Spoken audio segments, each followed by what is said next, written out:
헤지펀드 전략 1. 전략의 종류.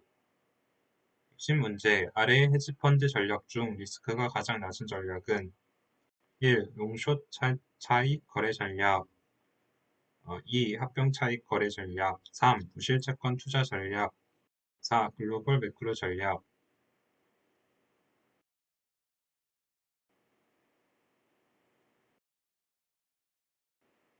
해설. 이제 답은 1번인데 해설은 롱숏 차익 거래의 위험이 제일 낮다. 무위험 거래 전략. 롱숏이니까 길게 숏을 때리는 거라. 것의 차익을 하면 위험이 제일 높다.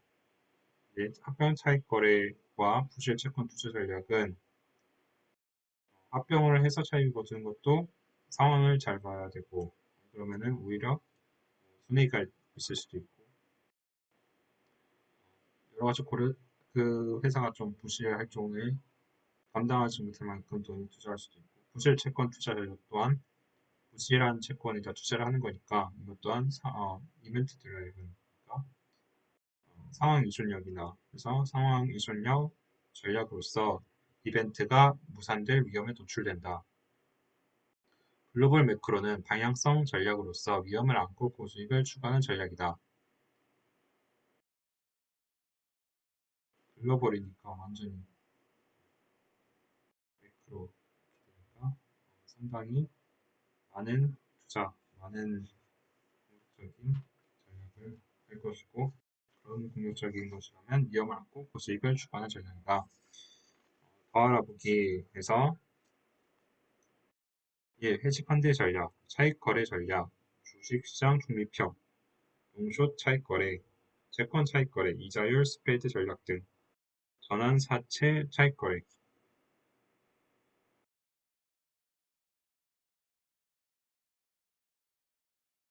상황 이존형 전략, 합병 차익 거래, 부실 채권 투자 전략, 방향성 전략, 주식의 롱숏, 편중형, 글로벌 매크로 전략, 이머징 마켓 전략, 선물 거래 전략, 매도 전문 펀드, 펀드 오브 헤지 펀드. 이거는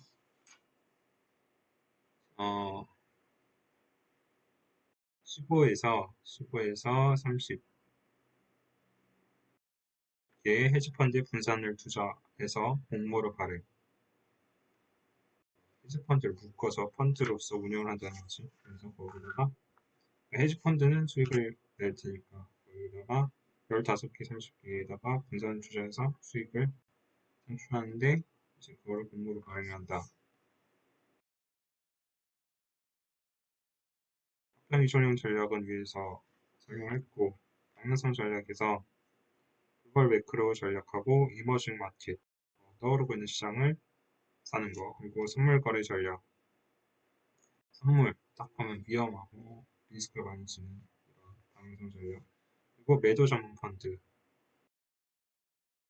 이제 매도 전문 펀드 숏을 들이는 거지 그러니까 아무래도 어, 그런 매도 전문으로 한다는 거가 아무래도 이제 그 한쪽에 좀 극단적인 부분이 있겠지 매도 전문으로 하면 그래서 매수해서 되게 클 거를 우리가 생각할 때 매도를 한다 매도 전문이다 그리고 차익 거래 전략 차익 거래 전략은 근데 여기서 주식의 롱숏이라는 게 있다 방에서 전략에서 편중형 중을 하는 거 그리고 주시장 중립형이라는 게 차익 거래 전략이 있는데 롱숏 차익 거래 그래서 사실은 둘 다 롱숏인데 롱숏 전략에 맞지만 기본사에서는 롱숏 편중형을 주식의 롱숏으로 명칭하고 있다.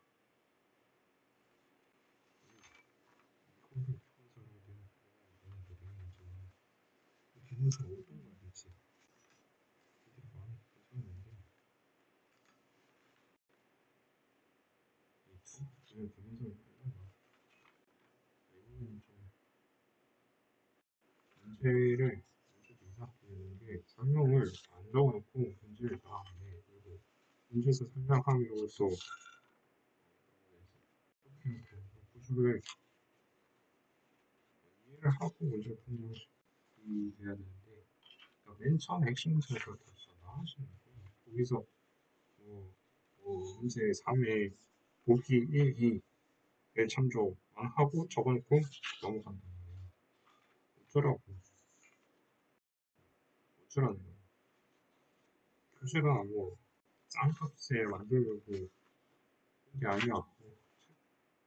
책 한 권 좀 크고 좀 비싸. 그러면 그거 한 조절이 어려운 게 아니라 되게 사람을 공부하기 한마디로 책으로 공부하기 쉽게 만들고 생각을 하는 거. 그런 책을 사는 게 이렇게 없는 것이 싶다 싶으면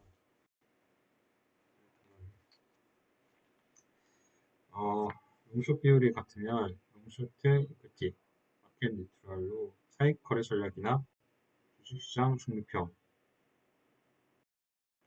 롱이 그러면 롱 바이어스드로 방향성 전략 주식의 롱숏이 된다. 반대는 쇼트 바이어스드 부실 채권 투자 전략은 이벤트 드리븐 상황 이존형 전략으로서 저평가되는 경향이 있는 부실 채권을 매입하여 구조 조정 과정에서盈력을 행사하는 등 가치 상승 노력을 하는 전략이다.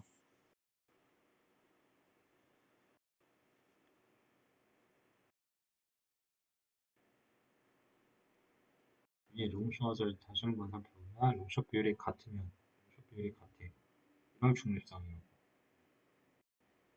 반대로 저편중을 롱만 때리거나 숏만 때리는 거야. 그래서 리스크가 일정 부분 있지. 롱은 길어서 시간이 이거는 분명히 롱을 보는 거는 단기적인 걸 보는 거고 장기적인 걸 보는 보통 우량주의자가 이렇게 투자하는 어떤 전략이겠지.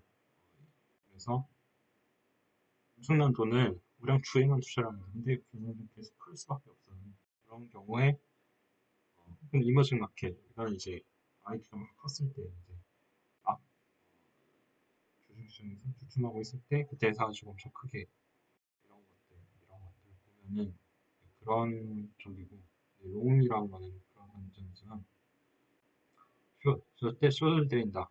이건 숏만 때린다. 얘네가 그것도 굉장히 리스키하지. 왜냐면은 물론 회사가 잘된 것보다는 상급일 때가 많고 주식도 왔다 갔다 왔다 갔다 하기 때문에 일반적으로 숏을 때릴 때 사람들도 잘 떨기 때문에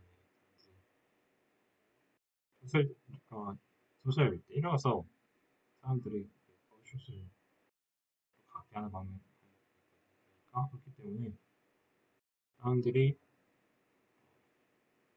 웬만하면 이제 숏은 롱은 이제 정확히 측정하면 결과적으로 롱이 항상 없거든요.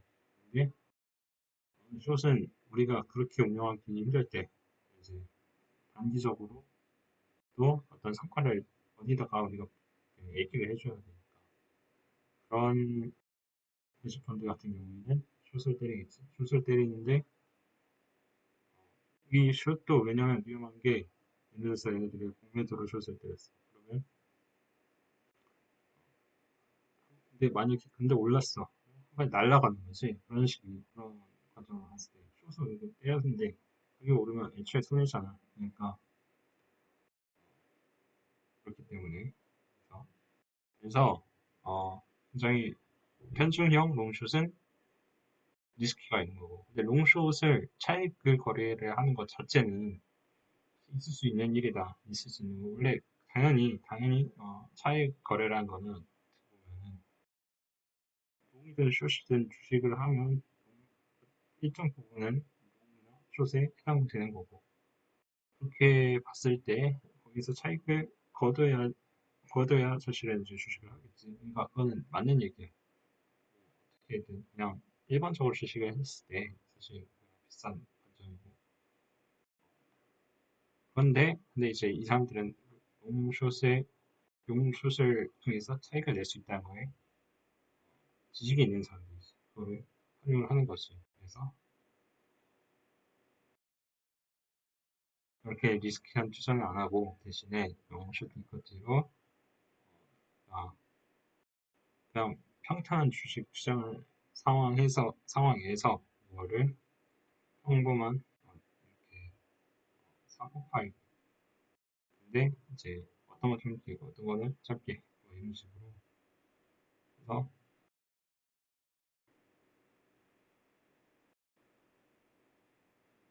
차익을 차익을 내서 어떻게든 수익을 내는 그 비율을 이제 같이 하는 거죠. 어떤 거는 롱을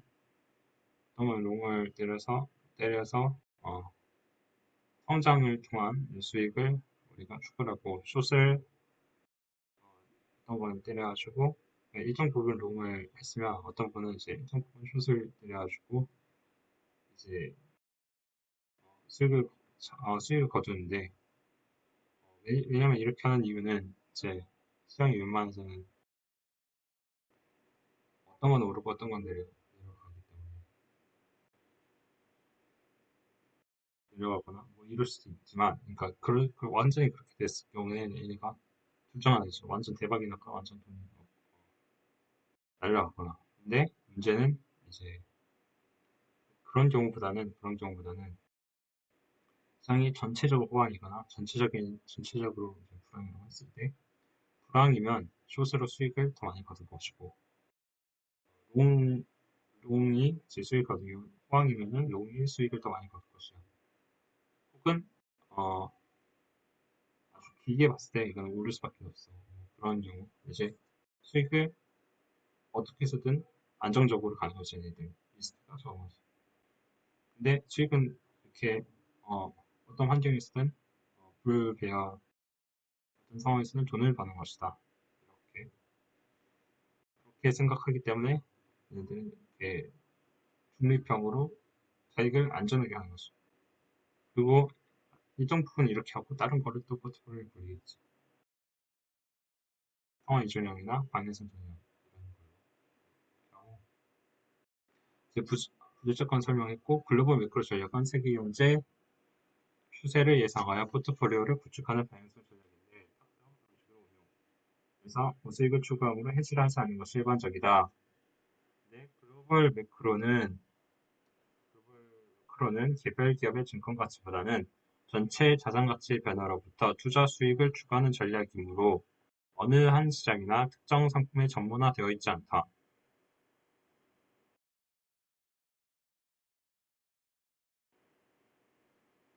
세계 경제 추세를 예상한다. 이름부터 글로벌하고 매크로 포트폴리오를 이제 구축한다. 세계 경제에 맞는 포트폴리오. 근데 고수익을 추구하기 때문에 이 경우에는 해지를 하지 않는다. 여기서 해지를 해버리잖아. 해지를 했는데 어, 화가는 너무 크잖아. 세계 경제가 이렇게 아예 갈 것이라 예상했어요. 그래서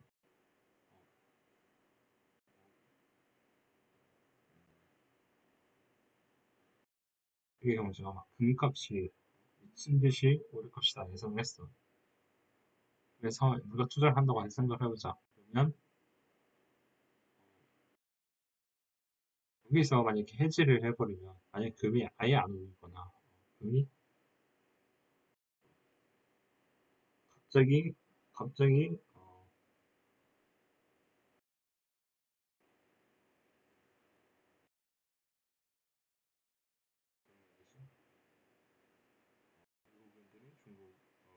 중국 부분을 미국 채권을 다 사들이겠다.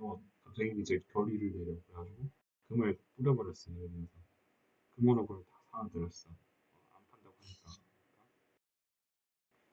막 그래가지고 금이 아주 넘쳐나. 그럴 경우에 얘는 만약에 거기서 해지를 했으면 완전 폭망이지. 왜냐면은 이 글로벌 정도면은 세계 전체 규모로 했으면 엄청 큰 규모로 예상을 하고 그거를 가정을 해서 약속을 해서 계약에 딱 사인을 한 거야. 근데 어, 완전히 반대가 됐네. 그러니까 그렇게 되지만 않더라도 얘는 크게 된 거지. 큰 규모를 예상한 거니까 세계 전체 수익을 전체를 예상한 거니까. 이거나 그냥 평균이거나 있지 않아도 그냥 망한 거야. 그래서 그렇게 보이는 해지를 하지 않는 것이 일반적이다. 글로벌 매크로는 개별 기업의 증권 가치보다는 전체 자산 가치 변화로부터 투자 수익을 추구하는 전략이므로 어느 한 시장이나 특정 상품에 전문화되어 있지 않다. 그렇지. 여기 사실 주식의 롱숏은 지금까지 우리가 투자해 봤던 경험 혹은 이제 기업들이 어떻게 운영을 하고 있는지 이런 것들을 토대로 어느 정도 유출할 수 있어. 그렇기 때문에 롱숏을 확신해가지고 뭐 때릴 수 있다고 보면은 이제 글로벌 매크로는 세계를 예상하는 거란 말이야. 세계 흐름. 근데 사람들이 세계 흐름을 정확하게 사실 다양가능성이 더 높고 이거에 대해서 어떤 한국 시장에는 특정 상품이 정문화되어 있지도 않겠지. 갑자기 뭐 전쟁이 터진다던가 이런 거를 예측을 하기 어렵다. 그래서 거기에 정문화되어 있지 않다. 파생 상품과 차익을 활용함으로 수익률과 위험이 타 전략에 비해서 크다.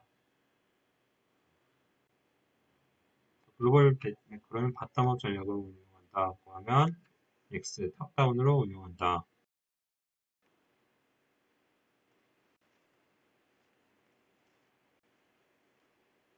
여기서 바텀업을 하게 되면은 문제가 뭐냐면 기밀적인 정보 가지고 세계 전체 이제 정보를 구축할 정도면은 예상할 정도면 엄청나게 많은 정보를 가져와도 예측을 못해.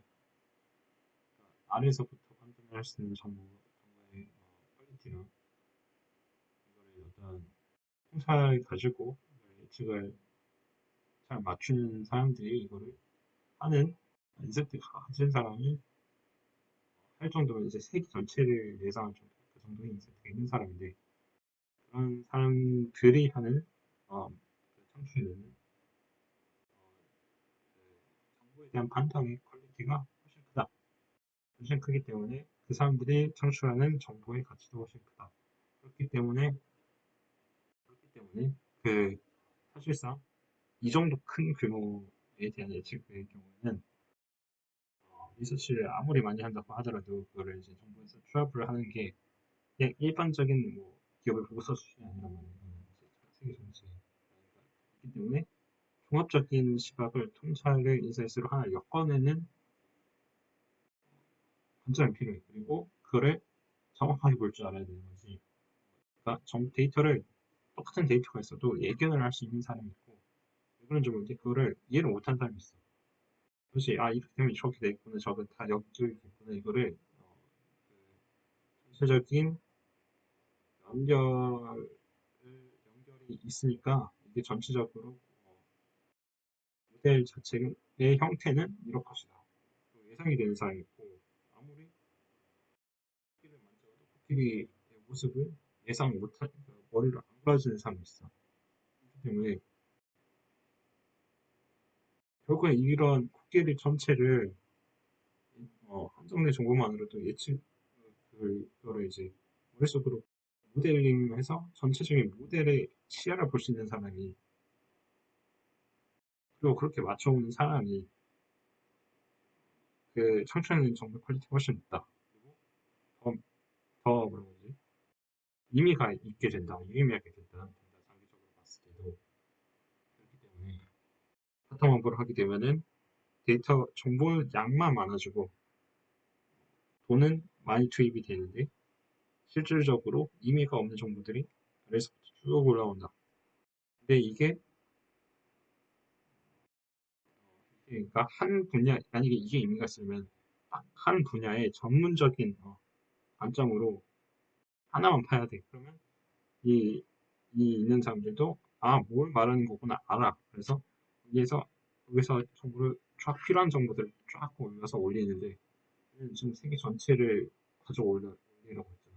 그러면 한 사람은 이렇게 코를 만져보고 정보 올리고 한 사람들은 코끼리의 발톱을 만져봐. 한 사람은 코끼리의 이제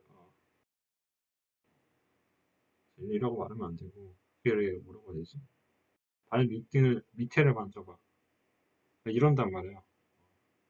그 사람은 이제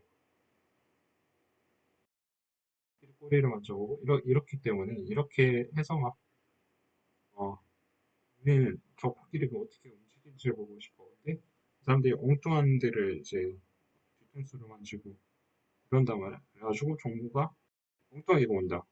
막 그리고 막 코끼리에 막 모공 해가지고 특정하고 이래버리면은 우리가 알고자 하는 정보는 아무 쓸데없는 정보들이 막 올라오고 그걸 해봤자 의미가 없는 거야. 그래서 바텀업으로 안 하고 탑다운으로 한다.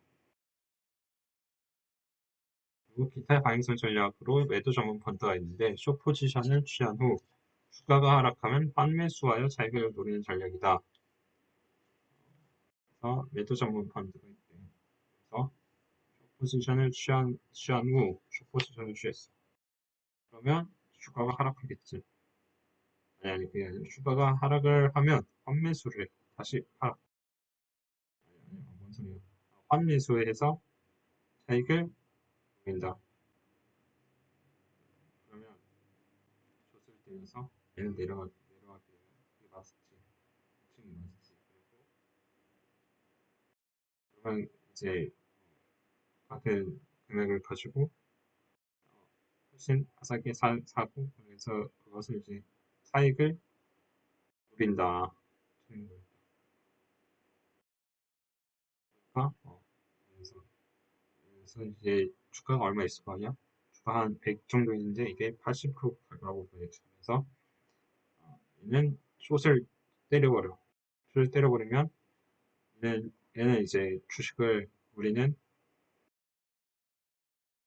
돈은 보통 우리가 돈을 내고 주식을 사죠. 얘는 주식을 뭐라고 해야 되지? 주식이 아직 안 들었지만 주식을 담보로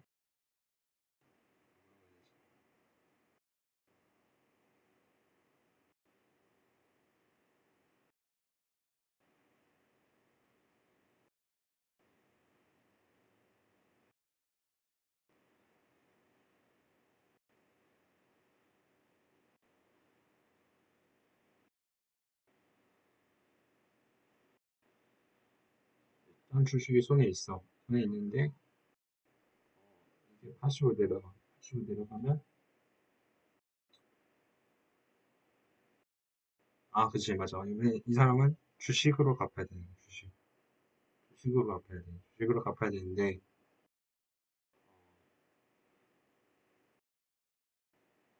주식으로 갚아야 돼. 그러니까 100이 있으면 주식 그 우리가 보통은 살 때는 100을 주고 주식을 사잖아. 근데 얘는 이제 주식을 어, 한다는 관점인 거야. 그래서 근데 주식을 줘야 돼. 얘는 하나를 약정을 해놓은 거야. 그래서 100이면 주식을 하나를 줘야 되는데 100을 받기로 약속이는 거야. 그 경우에 주식을 하나를 줘야 돼. 근데 주식이 내려가잖아. 주가가 하락했어. 그러면은 80으로 하락했어. 그럼 우리 80에 주식을 사들일 수 있는 거지. 근데 우리는 100을 받고 주식을 하나 팔기로 약정이 돼 있단 말이야. 주식을 100을 선입금 받은 거야. 그리고 사실 우리가 그러니까 주식을 우리가 배송해주기로 약속한 거지.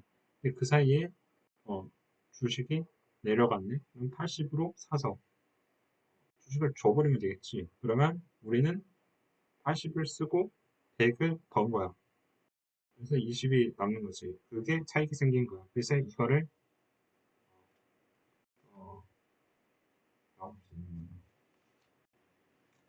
그래서 그거를 종료를 하는 펀드다. 그리고 프라임 브로커 업무 이게 개념 헤지펀드를 전담하여 중개하는 업무로 2014년 자본시장법 개정으로 금융투자업의 하나 종합투자 금융사업자로 인정된다. 자기자본이 3조 원 이상이어야 한다. 금융 및 인가를 필요로 하는 금융투자업에 해당한다. 주요 업무, 주식 대차 업무, 신용 공유 업무, 재산의 수탁 업무 등 헤지펀드를 소개를 중개를 해주는 업무다.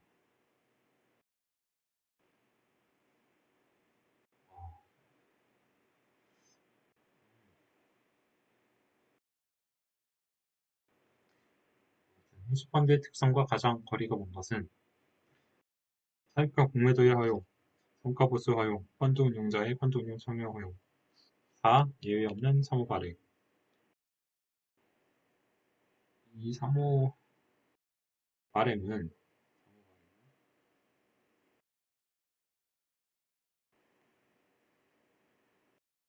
왜 예외가 없지?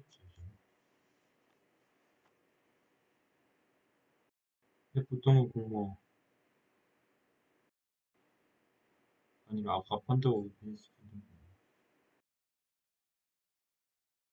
일단 답은 4번인데 왜 예외 없는 사무 발행이냐?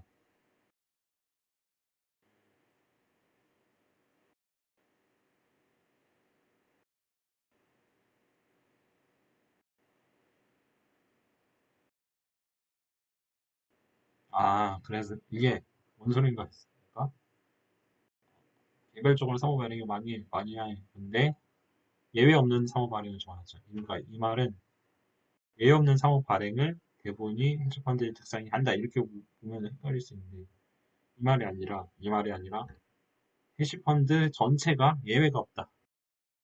근데 이 문제는 예외 없는 이란 걸 적어서 무조건 이건 답은 맞고 가세요라고 적은 거예요. 그래서 모든 모두가 아닌 뭐 이런 식인 거지. 그래서 이거는 이제 헤지펀드가 예외 없이 성발행을 한다 이렇게 적어놨어. 근데 여기서 뭔가 딱 필이 없게 만든 거죠. 그래서 헤지펀드 경우 대부분 사무 발행은 맞지만 예외가 있다. 그래서 펀드 오브 헤지펀드의 경우 공모를 발행한다. 3의 경우 3의 펀드 운용자의 펀드 운용 참여 허용. 이거는 그러겠지. PF에서 GP가 직접 PF에 투자할 수 있도록 허용한 것과 같은 맥락이다. 이제 참여 활성화. 그래서 모랄 해저드도 방지. 하긴 그렇겠지. 나 모른다. 예를 들어서 이런 건 좀 다르겠지. 내가 거기다 직접 투자를 하면 나도 뭐라고 해야 되지? 더 열과성을 가지고 이거를 할지. 왜냐면 이 펀드가 돈을 받아 어디서 돈을 받고 우리가 펀드 운용을 해줘. 우리가 해서 돈을 돌려준다고 약속을 해. 근데 그래놓고 자기는 거기다 펀드를 안 넣어. 왜냐? 와도 안 맞는 나는 관심 없으니까. 이래 버리면 그, 그 고객은 큰 손해를 입고 이 사람들도 이제 뭐랄 해지드가 되거나 돈 가지고 날린다던가 아무튼 그런데 본인이 예를 들어서 본인도 그 펀드에다 운용을 해. 그럼 어떤 신뢰감이 들겠지. 그런 맥락인 거야. 그래서 본인이 직접 그 펀드 운영을 하게 되면 그거를 예를 들어서 망할 종목을 안 하려고 노력할 거 아니야. 꼭 수익을 볼 만한 종목을 자기도 하려고 하겠지. 그래서 남들한테만 이빨린 소리로 립서비스가 아니라 아무튼 이빨린 소리로 남들한테 팔기 위해서 그쪽 기살구를 파는 게 아니라 실제로 자기도 수익을 보려고 펀드를 운영을 했을 때 하면서 남들도 같이 있을 때 이거를 같이 이제 돈을 벌 수 있을 거라는 통찰이 들어간 것이 여기다가 그래서 투자자의 참여를 활성화하고 신뢰감도 높이고 이런 거지. 그리고 헤지펀드는 저위험, 저수익을 위해 공매도, 레버리지 등을 활용한다. 숏을 공매도로 때리는 거지. 레버리지가 안 되는 거는 어디에다가 안 된다? 안 되는 건 아니고 일반적으로 안 한다. 뭐에다가 글로벌 에이크럴 전략에다가 왜냐? 너무 범위가 크고 세계 전체를 예상하는 거다. 세계 전체 흐름을. 그래서 코로나 터지고 나서 세계 경제 흐름이 물류 쪽이 잘 될 것이다. 뭐 아니다. 갑자기 뭐 신발 시장이 잘 될 것이다. 뭐 이렇게 예측하는 예, 이렇게 해서 잘못 계산을 해버리면 혹가는 거지. 아무튼 그리고 다음 중 방향성 전략과 가장 거리가 먼 것은 그래서 중요한 헤지펀드는 기초자산을 보유해야만 거래를 할 수 있다. 쓰고 헤지펀드는 공매도를 활용하므로 기초자산 보유 없이도 거래가 가능하다. 이제 반대로 프라임 브로커는 뭐냐? 프라임 브로커. 이제 프라임 브로커는 이를 치면은 우리가 아니라 우리가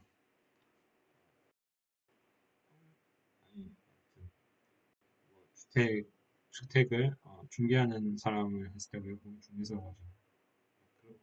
브로커라고도 할 수 있겠지만 아무튼 이거를 프라임 브로커라고 하는 거는 헤지펀드를 전담해서 중개를 하는 거예요. 그래서 근데 이 사람들은 자기 자본이 3조 원 이상이어야 된다. 근데 이거랑 사실 좀 맥락이 다르죠. 이거는 그냥 금융 투자를 하는데 자기 자본 3조 원 이상이어야 한다는 거고 그렇게 치면은 뭐 PF나 뭐 헤지펀드나 아예 없나? 이런 걸 했을 때 휴대폰은 좀 그럴 수도 있겠다. 헤지펀드는 그럴 수도 있겠다.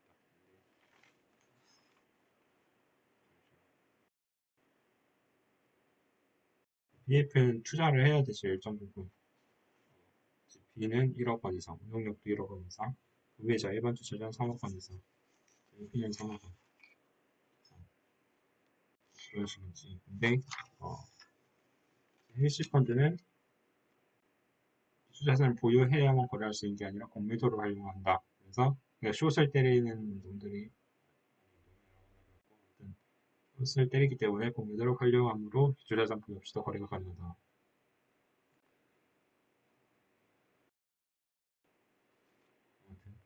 다음 중 방향성 전략과 가장 거리가 먼 것은 distressed security investment. 그래서 부실 채권 투자 전략.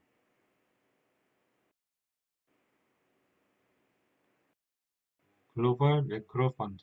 글로벌 매크로. 롱 바이어스드 롱 쇼트 펀드.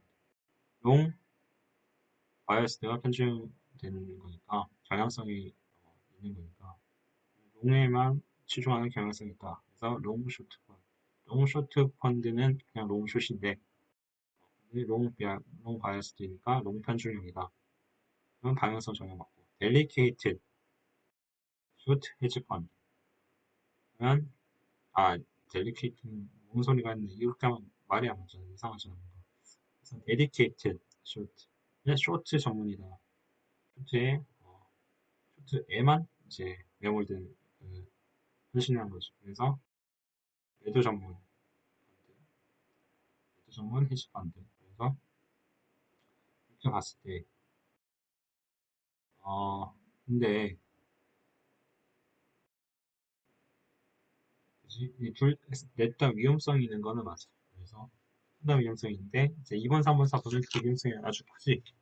그래서 아주 큰 놈들은 방향성 전략이다. 방향성 전략이고 합병 차익 거래, 부실 채권 투자 전략 같은 상황 이중형 전략에 해당하는 것들은 위험하긴 한데 얘네들은 이제 방향성 전략은 아니다. 기업을 사들이고 부실한 채권을 사들이고 이거는 이제 주식이나 숏을 때리거나 글로벌 매크로 하는 거랑은 아예 방향성을 잡고 가는 거랑 다르다. 합병이나 이제 부실 채권 고려할 게 많지. 고려할 게 많고 이거는 이제 주식이나 이런 느낌이 아니고 선물이나 이런 느낌이 아니고 이것을 맡기 이런 느낌이 아니고 그래서 이거는 이제 상황 종합형 상황 이전형 전략 상황 이전형 전략 그래서 1번이 답이다. 다시 한번 정리하면 부실채권 투자 전략은 구조조정 이벤트가 있을 경우 저평가되는 경향을 활용하여 이렇기 때문에 이벤트가 있어야 되는 거죠 반드시 이벤트가 있어야 되는 거니까 상황이 있어야 되는 거 상황이 이존형 전략이다. 그리고 합병 차익거래냐 합병도 합병을 하는 이벤트에 있어서 우리가 반드시 차익을 거둘 것으로 예상되는 이벤트가 있겠지. 그걸 있을 때 그 경우 들어가서 저평가되는 걸 가 아니라 어쨌든 우리가 수익을 거두게 된 거를 활용을 해서 합병을 한다, 추진을 하는 거다. 그래서 차익을 거둔다. 2, 3, 4는 방향성 전략이다. 2, 4는 해치하지 않는 데 반해서 3은 롱숏의 비율이 다르다는 것으로 3의 방향성 위험은 상대적으로는 크지 않지. 왜냐면 숏은 그래도 위험성이 있어. 위험성이 큰데 왜냐면 롱은 웬만해서는 사실은 이거는 리스크가 있는데 다른 것보다 리스크가 많지. 애초에 방에서 전략인데 문제는 다른 것들에 비해서야. 얘네들에 비해서는 리스크가 크지 않다. 근데 롱이니까 롱은 아까 우량주 이런 걸 산다고 했잖아. 우량주 이런 걸 사면 그냥 사실은 짧게 보는 애들은 이거에 왔다 갔다 하잖아. 막 가슴이 두근두근거리고 잠을 못 자. 이거 막 어떻게 하지? 이거 내려가는데 올라가네, 내려가네, 올라가네. 이게 반복을 하니까 주식 그래프가. 근데 얘네들은 이렇게 엄청난 돈을 롱을 때릴 정도의 애들은 약간 담이 큰 애들이야. 그런 거는 신경 안 써, 그냥. 큰 그래프만 봐요. 얘네들은 작은 그래프 왔다 갔다 하는 생각하면 어, 몇 개월, 짧게는 몇 개월, 크게는 몇 년, 크게는 몇십 년, 뭐 이렇게 보는 애들이에요. 그렇기 때문에 얘는 반드시 오른다, 반드시 올라간다. 이거를 반드시 오를 것만 같은 기업에 투자하는 애들이고 반드시 그럴 수밖에 없는 애들에 투자하는 거야. 그렇기 때문에 사실은 안정하지. 근데 얘네들이 가지고 있는 리스크는 이 기간에 롱이란 거, 롱에다가 이렇게 많은 기간 투자한다는 거. 계속 오래 홀드를 하고 있어야 되는 거야. 짧게 짧게 넣고 빠지는 애들하고 다르게 수익을 겨운 부분에 있어서는 리스크를 가질 수 있지만 얘는 무조건 오르는 애들이야. 그래서 결국에는 분기가 끝나잖아. 한 분기가 아니라 뭐 4분기 전체가 해서 1년이 딱 지나면 오히려 얘네가 수익이 가장 높다. 왜냐면 이제 안정하다. 왜냐면 별도의 확 이벤트, 숏 이벤트 이렇게 떠지잖아. 글로벌 매크로는 다르겠지. 그리고 상황 이존형 전략 중에서 합병 차익 거래 이런 거는 완전히 다르고. 그리고 다음 중 프라임 브로커의 가장 중요한 업무는 이게 주식 대여. 답이 이거다. 여기 주식 대차 업무라고 했어. 그래서 주식 대여 업무. 대차가 대여라는 거야.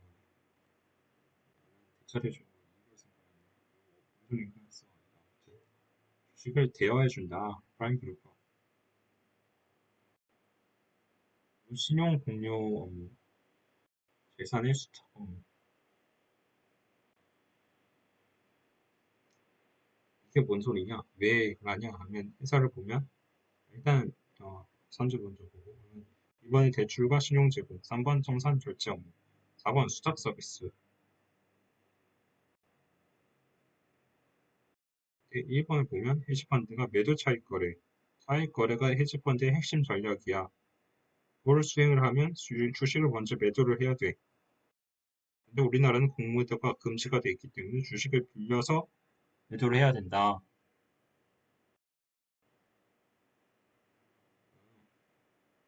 그러네. 우리는 공매도가 금지되어 있어. 그렇기 때문에 주식을 빌려서 매도해야 되며 이때 프라임 브로커를 통해서 주식을 대체하게 된다. 우리나라 시장에 공매도가 없느냐 그러면 그거는 주식 시장으로 봤을 때는 외국인 기관 투자자가 들어올 수 외국인 기관 투자자는 공매도를 할 수가 있지 걔네들은. 근데 우리나라는 공매도가 금지가 있다. 특히 이제 개인 공매도가 금지되어 있기 때문에 금융법상으로는 다를 수 있지. 특정 어떤 아무튼 여기에서는 헤지펀드가 공매도가 금지된다는 소리예요. 그래서 주식을 빌려서 매도를 해야 돼. 그래서 주식을 우리가 주겠다고 약속을 해야 된다는 소리야. 근데 주식이 없는데 안 들고 있을 수가 있잖아. 헤지펀드는 그냥 그런 타입이야. 애초에 그런 컨셉이야. 그래서 매도 차익 거래로 우리가 주 컨셉을 가져가겠다. 차익 거래가 헤지펀드의 핵심 전략이야. 근데 이 경우에는 쇼트를 할 거 아니야. 매도 전문 펀드를 가야 되겠다. 우리가 그러니까 한마디로 저 공매도 하는 외국 기관 투자자 탐이 난다. 우리도 하겠다.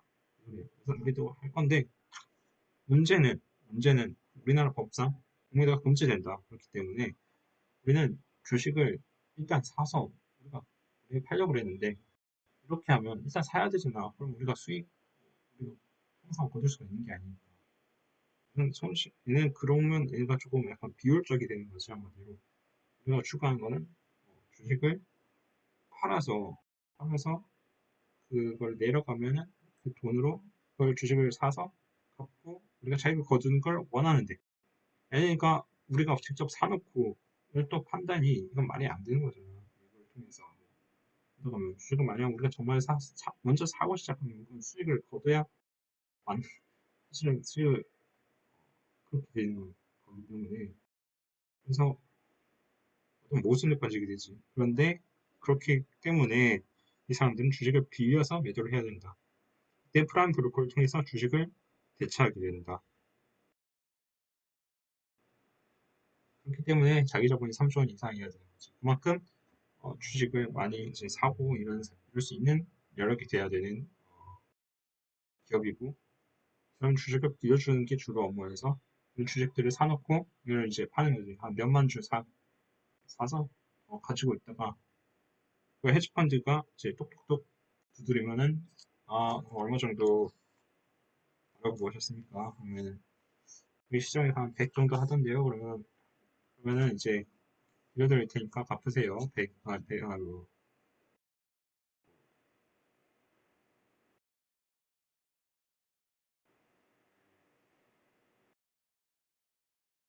빌려줍니다. 빌려줄 테니까 뭐라고 해야 되지? 그러면 얘가 100을 어떻게 빌릴까 이게 좀 궁금한데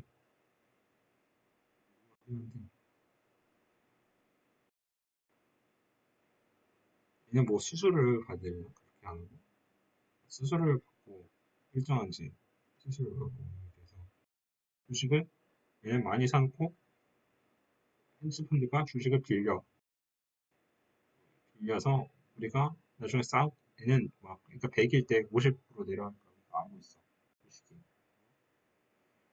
헤지펀드가 얘네 프라임 브로커한테 프라임 브로커한테 가면 돈을 주식을 우리가 빌리도록 수수료를 뭐 일정 내고 주식을 빌려와서 우리가 다시 돈을 갚겠습니다. 지금 좀 쓰는 걸 쓰고 또 이걸 들고 있는 주식을 가지고 100을 받는 것이 다른 사람한테 100을 돈을 우리가 100을 받았어. 그리고 주식이 50으로 떨어져. 그때 주식을 두 개를 사. 주식을 사서 두 개를 사. 30으로 하지. 30으로 떨어져. 30 하면 100을 받았잖아. 30 두 개를 사. 60이 되지. 60만 원. 60만 원을 써서 두 개를 사서 두 개를 갚아. 두 개, 하나는 얘네 프라임 그룹한테 갚고, 하나는 주식을 매도한 사람한테 갚아야 되겠지? 두 개를 갚아. 그러고도 우리가 40만 원을 남는 거지. 근데, 여기서 뭐, 한 10만 원, 20만 원 정도, 뭐, 여기 나가겠지. 수수료가 꽤 크겠지, 그만큼. 아무튼, 대출과 신용제고, 청산 결제 업무, 수탁 서비스. 이거는, 대출과 신용제공은 또 하겠지. 할 거고, 수탁 서비스도 하는데, 가장 중요한 건 주식 대여다.